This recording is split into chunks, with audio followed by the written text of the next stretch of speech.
very good afternoon. Bonjour. Is it fresh?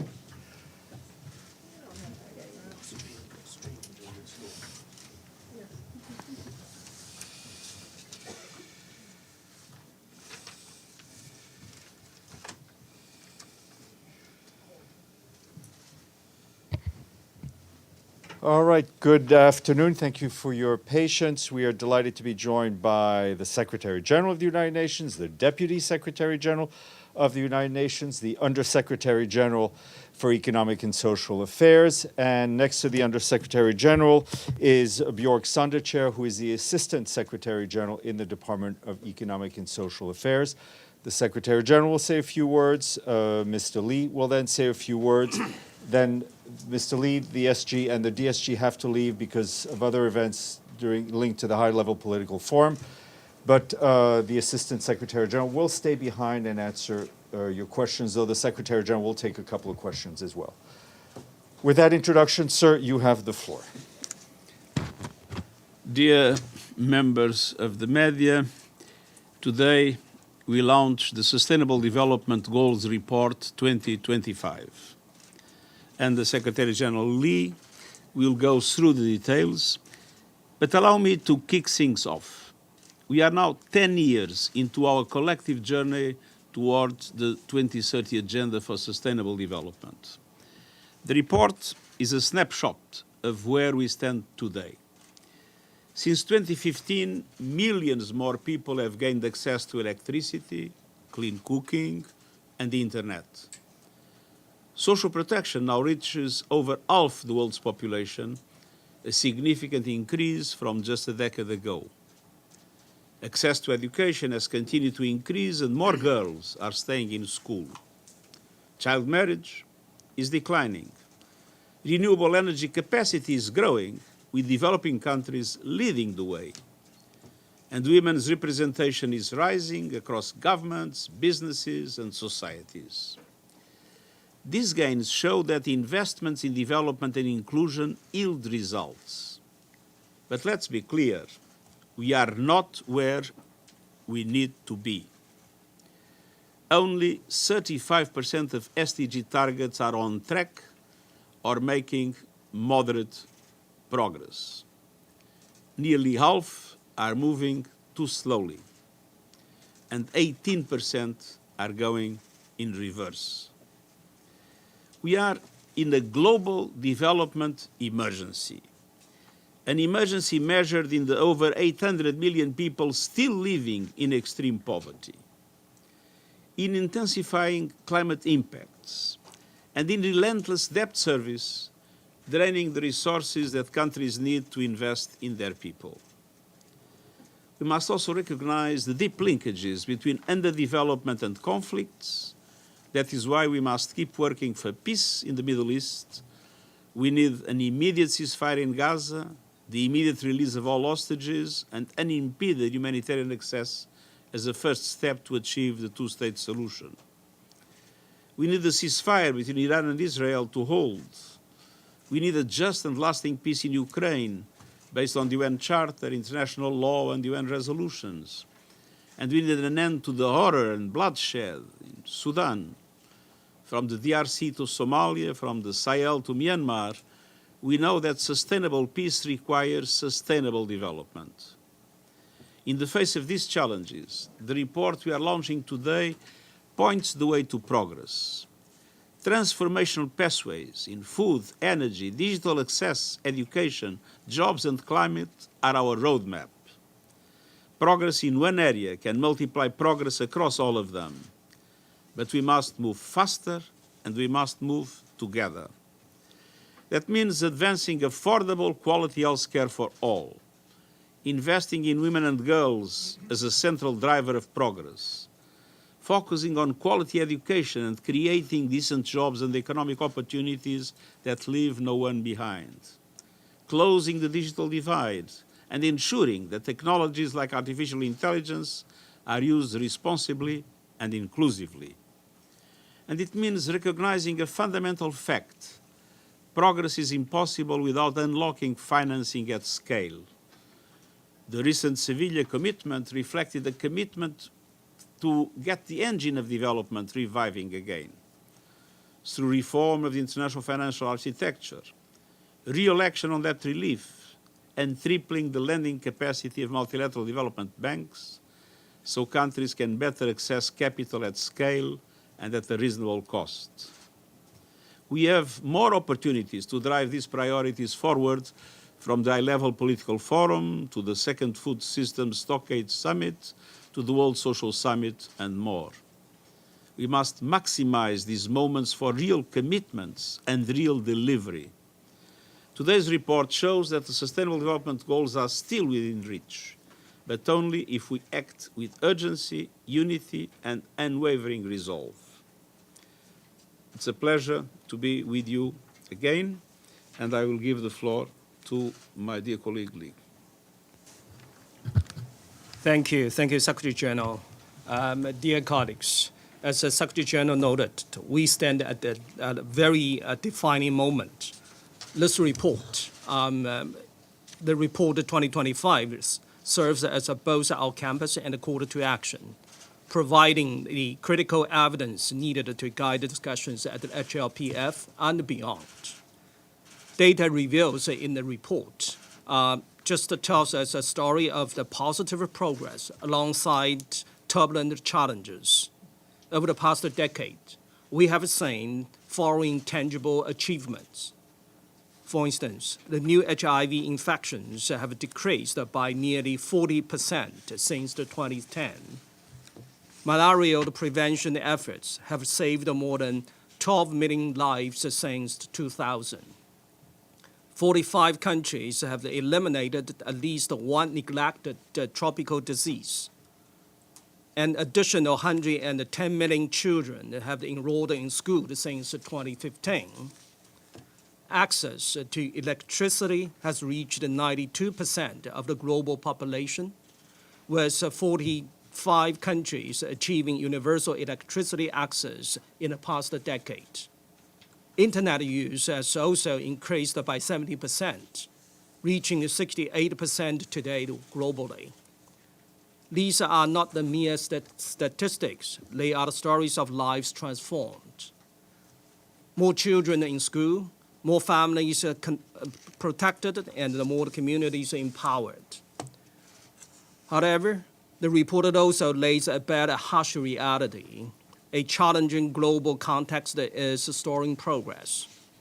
Conflicts are escalating, temperatures are breaking records, the debt burdens are rising, while developing countries face an annual $4 trillion SDG financing gap.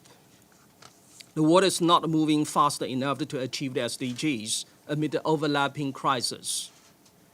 Just to share some of the very sobering facts from the report. Over 800 million people remained trapped in extreme poverty.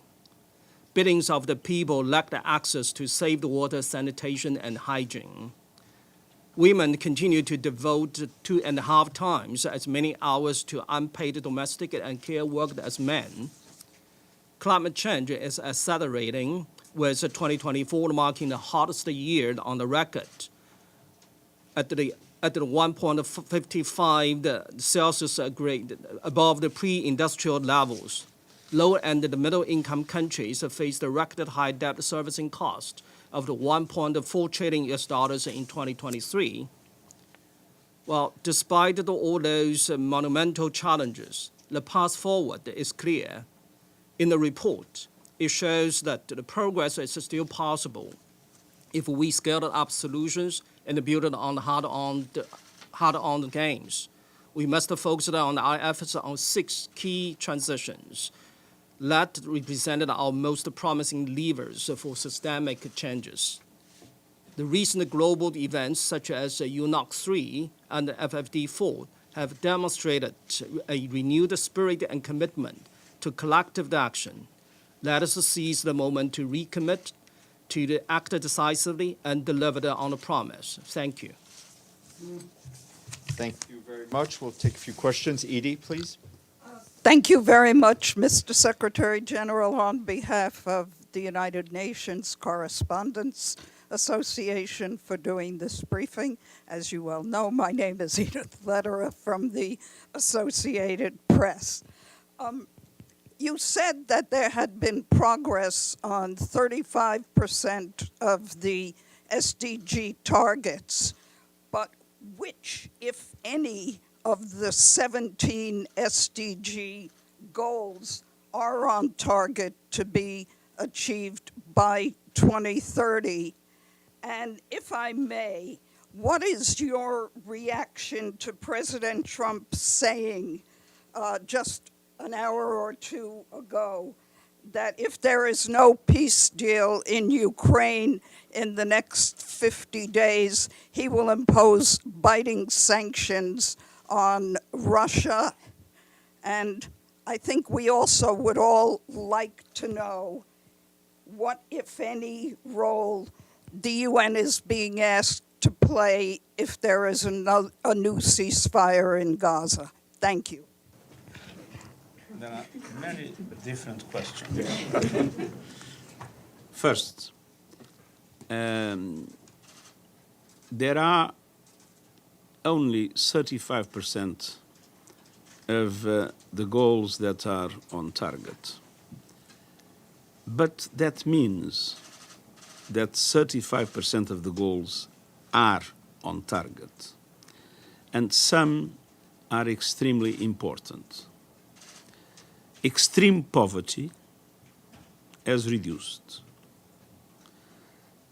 Child mortality and women's mortality have dramatically reduced. And the access of girls to education, and in general the access to education, has substantially increased. So if there were no Sustainable Development Goals, many of these achievements would never have been reached, because the Sustainable Development Goals have created a framework in which governments and other entities could be united to deliver on some of the key priorities of development in today's world. So the Sustainable Development Goals are a success already, because at least 1/3 of them are achieving results that were determined. Now, but why is it not the same everywhere? Where are the obstacles? Let's be clear. There is something fundamentally wrong in the structure of the economic and financial architecture and in the way it operates, to the detriment of developing countries. And this has nothing to do with the Sustainable Development Goals. The Sustainable Development Goals are objectives to improve the living conditions of everybody. The problem is that the Sustainable Development Goals do not include the instruments that would be necessary to make them happen. And that is why we have been strongly insisting for the need to deep reforms in the international financial architecture, and I would say in the rules of the global economy, in order to make sure that it is possible for countries that are drowning in debt, for countries that are we have no access to concessional funding, for countries that are marginalized in international trade. We need those reforms to create the conditions for those countries to implement the Sustainable Development Goals. So I think that the discussion is not whether or not we have reached enough. The discussion is what are the roots in the injustices and inequalities of our global economic and financial system that make it so difficult to implement things that everybody would recognize are the things that are needed for us to live with dignity. The second question that you have asked is about the sanctions. I would say that What we absolutely need is to have an immediate ceasefire, and to have an immediate ceasefire paving the way for a political solution, and a political solution based on the Charter, on the international law, and on the different resolutions of the bodies of the UN. Whatever can contribute to these objectives will, of course, be important if it is done in line with international law. And on Gaza? Gaza is horrific.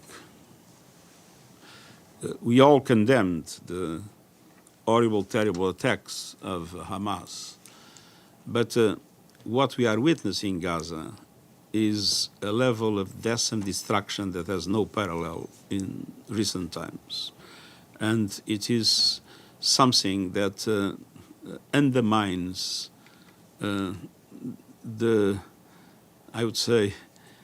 undermines the most basic conditions of human dignity for the population of Gaza, independently of the enormous suffering that they are having. We absolutely need a permanent ceasefire in Gaza.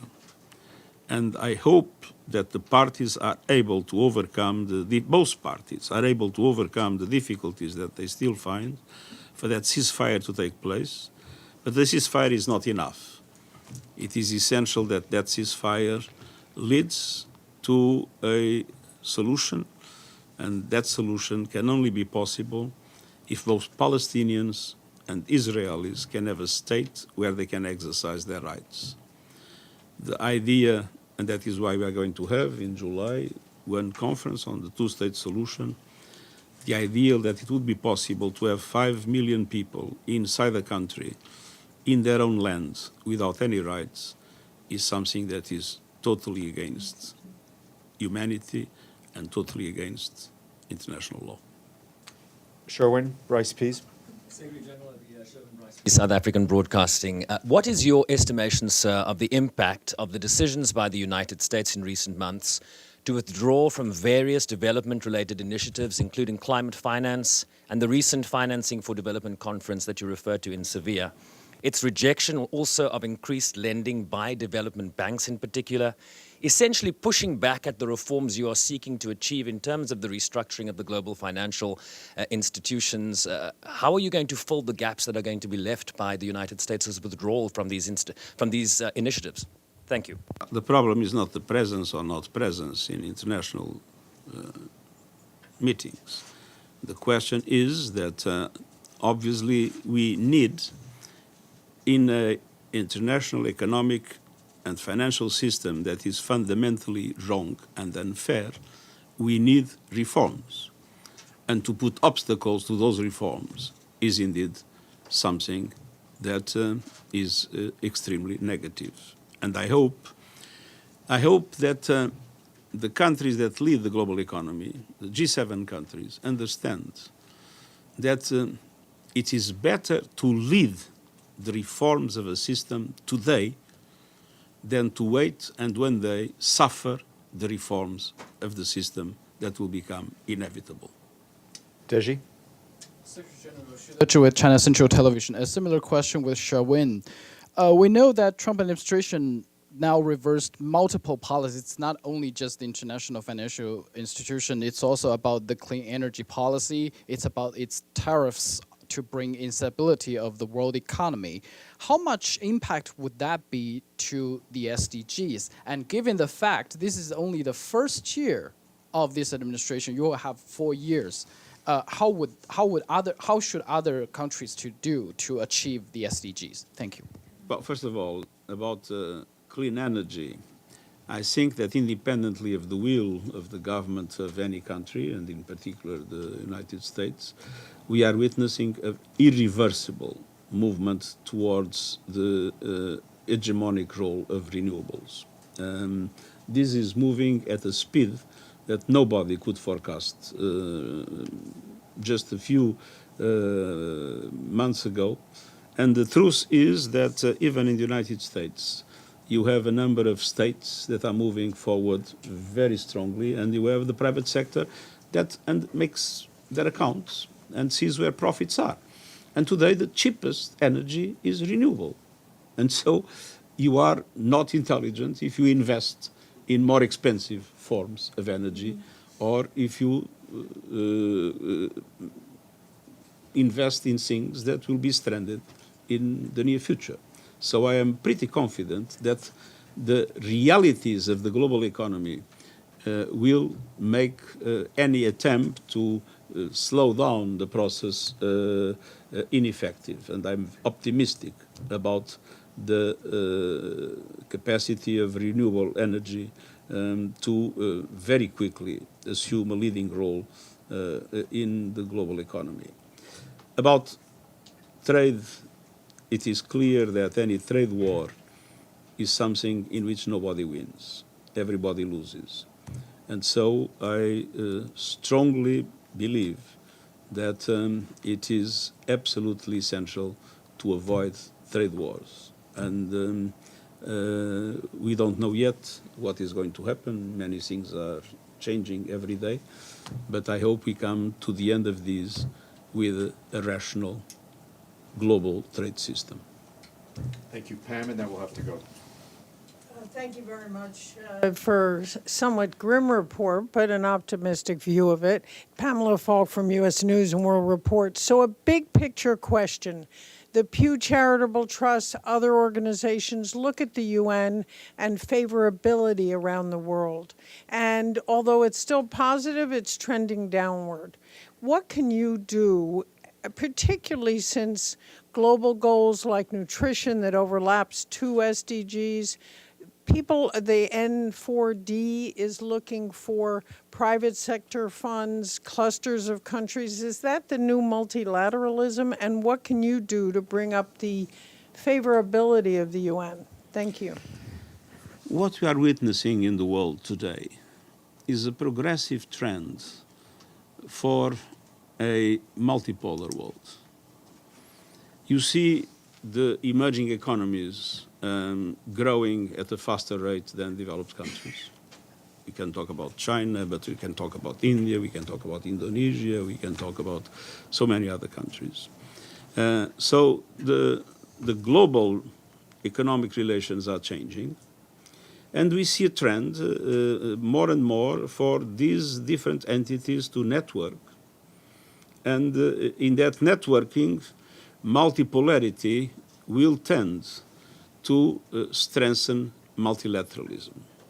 So I'm very optimistic about the future of multilateralism, because I'm seeing that every single day there is a bit more equilibrium in international relations. Every single day we move a little bit more to multipolarity. And at every single day we are heading into a direction that, because multipolarity by itself requires multilateralism, we are heading into a direction in which the present trends and the present attacks and the present, I would say,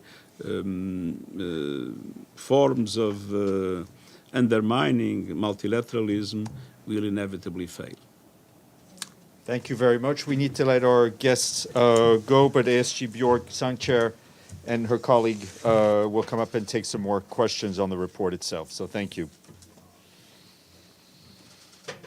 Thank you very much. All the best. Thank you, sir.